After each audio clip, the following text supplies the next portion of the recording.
বসে বসে ভাবতেছিলাম, আজকেও পৃথিবীর বহু মানুষের মনে হয় যে সূর্য এক জায়গায় দাঁড়িয়ে আছে আর পৃথিবী সহ বাকি গ্রহগুলো তার চারপাশে গোল হয়ে ঘুরছে। আর ঠিক এই জিনিসটাই আমাদের স্কুলে পড়ানো হয়েছে।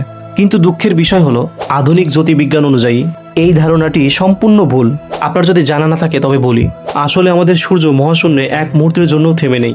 সূর্য নিজেও প্রচণ্ড গতিতে ঘন্টায় প্রায় 8 লক্ষ কিলোমিটার স্পিডে পুরো সৌরজগৎকে সাথে নিয়ে আমাদের গ্যালাক্সি অর্থাৎ মিল্কিওয়ের মধ্যে দিয়ে ছুটে চলেছে।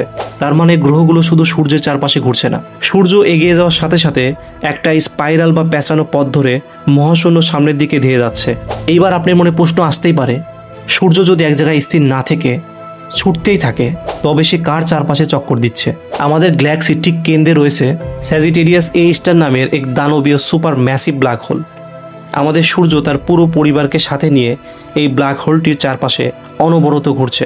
কিন্তু এই ব্ল্যাক হোলকে একবার পুরো চক্কর দিতে সূর্যের কত সময় লাগে জানেন? প্রায় 23 কোটি বছর। বিজ্ঞানের ভাষায় এই দীর্ঘ সময়কে বলা হয় এক গ্যালাকটিক ইয়ার। আমাদের সূর্যের বর্তমান বয়স প্রায় 460 কোটি বছর।